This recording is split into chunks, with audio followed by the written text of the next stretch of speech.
a new podcast series, this time on something sensitive, important, and I believe timely. And that is male mental health.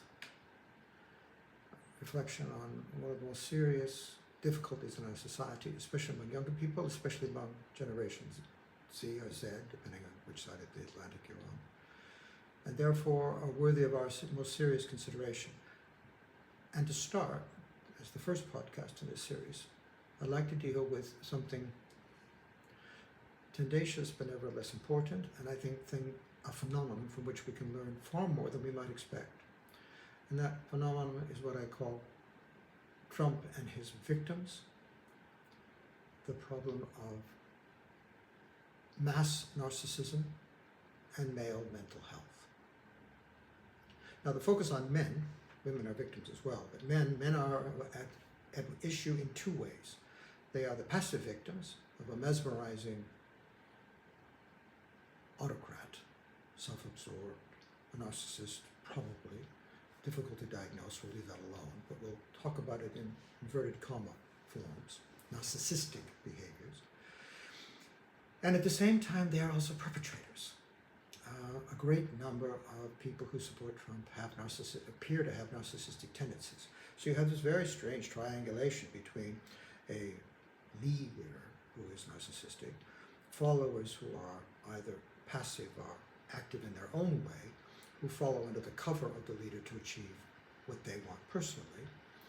And this combination of narcissistic behavior at two levels in alignment is one of the more interesting phenomena I want to focus on here. Now, background. The background issue of narcissism is something, again, that for lack of a better way of explaining it, the election of Trump as a confluence of influences that had nothing to do particularly with Donald Trump and everything to do with what fed it and what will flow out of it after he is gone.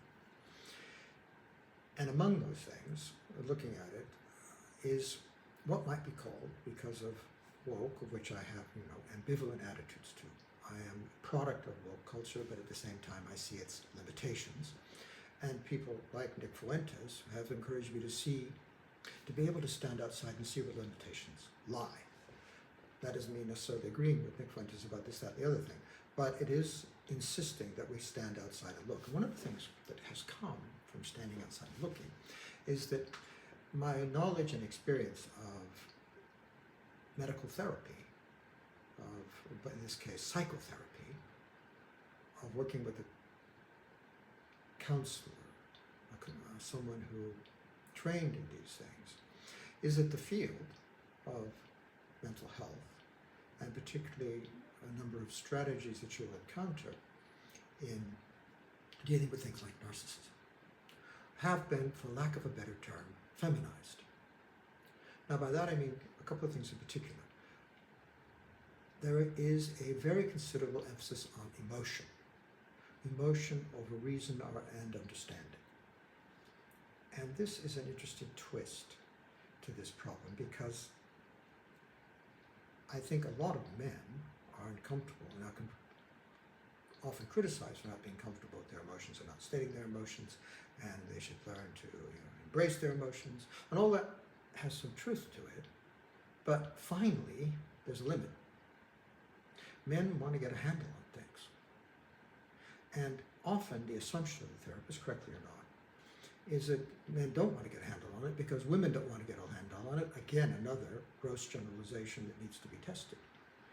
But the impression, the intuitive reaction, talking with people on a variety of subjects like this, is that the emphasis on emotion, above all, feeds into one of the most important diagnostic ideas behind modern mental health, and that is the business of trauma. Now, childhood trauma or adult trauma comes in different forms, has different implications, and our understanding of it as a male phenomenon probably begins with, as it did with the First World War, with shell shock victims who were obviously traumatized. And then you had in Vietnam soldiers coming back who suffered from all kinds of mental problems. And that's when we began to learn about wartime trauma And this compared to whatever happened, for example, to small children who were traumatized because of the way they were treated as small children. And so this thing congruences. And one of the things interesting with soldiers is the persistence of the problem, that the thing does not get better. Or if it gets better, it gets better in unexpected ways, and it isn't predictable, it doesn't follow a pattern. So the upshot of this is to emphasize emotions. Emotions seem to rule waves. Now, in my own experience of talking with men about this, I think there are limits here. And I think we might even want to revisit the history of wartime, battlefield stress, because this is a strategy of mine. This is what we call in social science, which is my field, how the problem is framed. In other words, the assumptions you bring to the problem may outweigh any of the empirical, any of the scientific, any of the conceptual precision that you will inherit as a practitioner, for example, of this branch or another branch of mental health. And as a result, the way the problem is framed is more important than anything else, and therefore, as I have said probably too often in my approach to medical health of all kinds, let alone mental or other kind, the first question I will ask the consultant or the doctor or the counselor is, are you an optimist or a pessimist? And I think the feminization of psychotherapy has reflected a triumph of pessimism. People are victims, and the victims don't get better. The notion of trauma as an enduring, almost intractable condition feeds into this perception of pessimism. Curiously, I would think that one of the qualities that men, in some generalized sense, bring to this is optimism. That we believe that, again, that we, interpret that as you will, can think our ways, feel our ways, but mainly think our ways out of our problems. And so you come up with this fundamental notion of optimism, that problems exist to be overcome. And this is not encouraged in any branch of mental health that has been feminized, which tends to be defeatist. Now, you see where we're going with here. Now, going back to the issue of Trump, there was, and will continue to be for obvious reasons, probably a broad consensus in the psychoanalytic, psychotherapeutic community that Donald Trump, without being interviewed, and there's a diagnostic protocol here which limits our ability to say that Donald Trump is a narcissist, in the sense that unless you sit down and examine him, it's difficult to say. And there was furthermore a tendency among psychotherapists to argue that until the victim, I mean in this case the president, admits that he's a narcissist, we can't be sure. So given those barriers, those protocols, if you will, those manners of expressing and describing the problem, and all of this originates in our inability to know the internal state of another person. Mothers do not know the internal states of their small children in a way they understand their own mentals. They can tap into what they're thinking. A mother can tap into the way she thinks about this in a way she cannot tap into her son or daughter. Son and daughter can, but that's the issue here. So as we can never know what's going on inside, it's always difficult to assess what's going on inside. Nevertheless, mental health proceeds on the assumption that at second hand, at one remove, we can get a lot of insight into the problem the victim is having by talking to the victim, even if we don't talk to the perpetrator, which is, again, an interesting twist. Now, I would just say in the broadest context, Trump appears to be, if the psychotherapeutic community's consensus is correct, a clear narcissist. And by that we mean someone who is entirely absorbed in personal image, that in some very interesting, almost existential sense, there is no person there. There is a complex childhood upbringing that translates into image management and the manipulation of others to strengthen that image as the sole exercise of human existence. And therefore, because, to borrow a phrase from another context, there is no there, all kinds of therapeutic assumptions fall apart.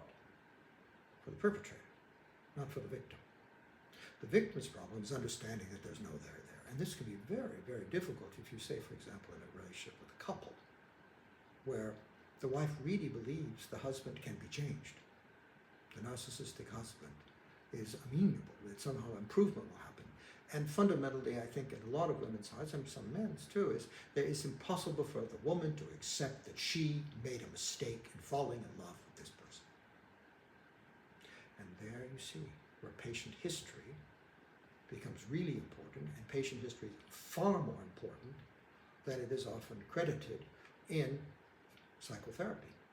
There's a tendency to neglect patient history because of this. Now, nothing's going to change. If the patient's never going to get better, you can see where the beginning and the ending is all sorted.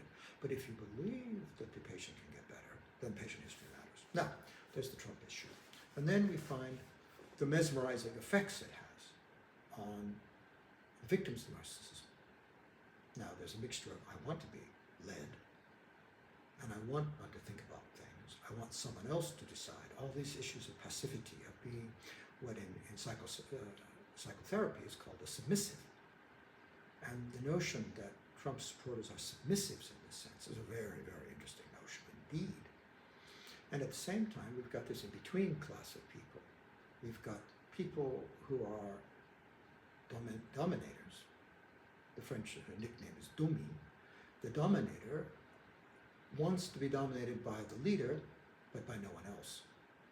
And having submitted to the leader, the dominated Dumi turns around and wants to dominate everyone else, to manipulate everyone else, to get what he wants, even if what he wants isn't particularly human, but feeds it, feeds this desire for image maintenance, to give the impression of grandiose, always in charge, always correct, never in doubt, and everyone around you doing your bidding. Because, as the phrase has it, it's all about me.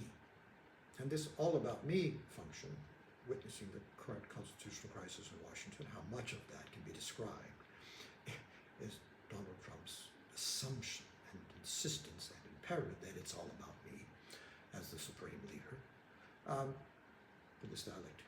So these are the broad outlines of a rethink of male mental health. I'll look over the fence often toward the female side of this. This is very important, but related, obviously. But in the meantime, we must refocus on men and mental outlook. And I would just summarize the two conclusions I've provisionally reached at. I think in modern feminized theory, the assumption is, I feel, therefore I am, to borrow from French philosophy. And the response to that is, I think, therefore I will get better. And that contrast between being and getting better is at the heart of the distinction I want to focus on in the next podcast. So, we have begun.